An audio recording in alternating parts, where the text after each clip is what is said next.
Hey, thanks for watching. So you may ask yourself, why am I here? It's a fundamental question. At some point in most everyone's life, the question comes up, why am I here on earth?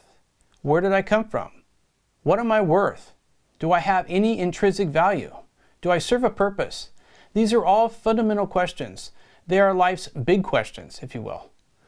How you answer these questions determines how you see the world and how you treat the world.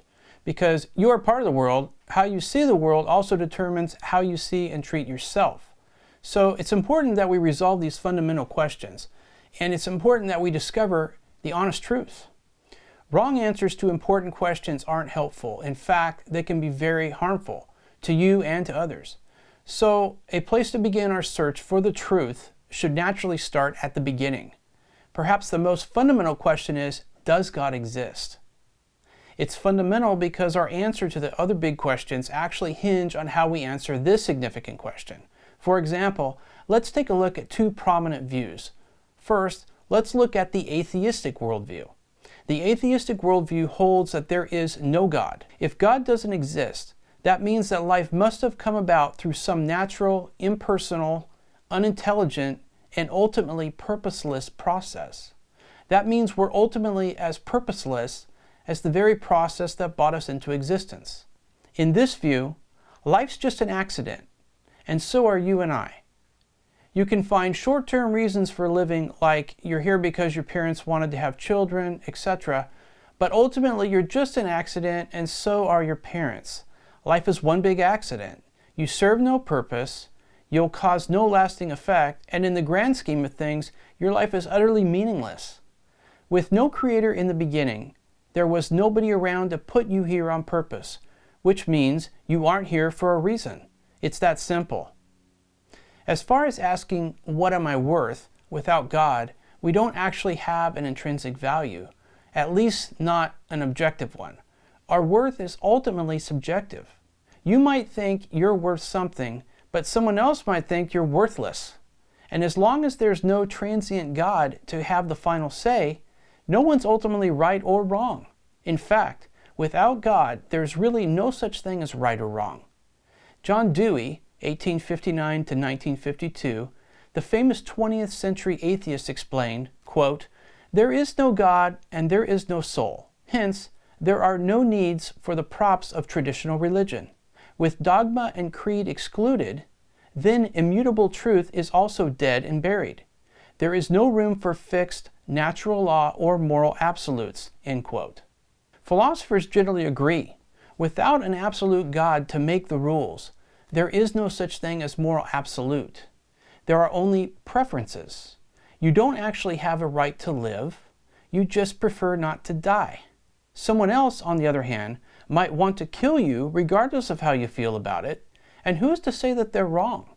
In the absence of absolute morality, power reigns supreme. The strong survive and the weak get exploited. Thankfully, most governments see it as their duty to uphold what they see as your God-given right to live, and governments also happen to be the strongest institutions among men.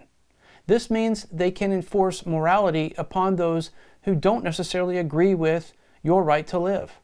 The founders of the United States of America put it well when they declared, quote, "We hold these truths to be self-evident, that all men are created equal, that they are endowed by their Creator with certain unalienable rights, that among these are life, liberty, and the pursuit of happiness, that to secure these rights governments are instituted among men, deriving their just powers from the consent of the governed." Quote.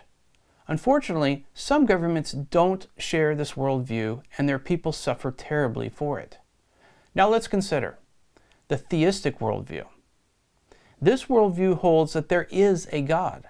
So if God does exist, that means He is the ultimate authority.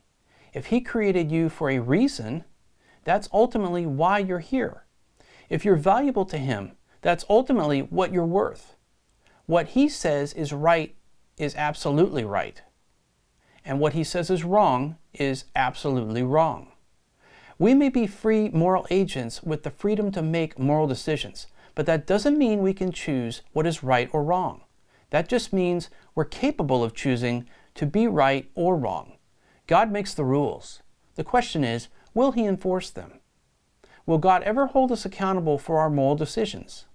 The prevailing instinct among the majority seems to be that, yes, God will hold us accountable. It's as if most people instinctually know that one day they're going to have to explain all the bad things they've done. This means that they also instinctually know that there is such a thing as moral absolutes.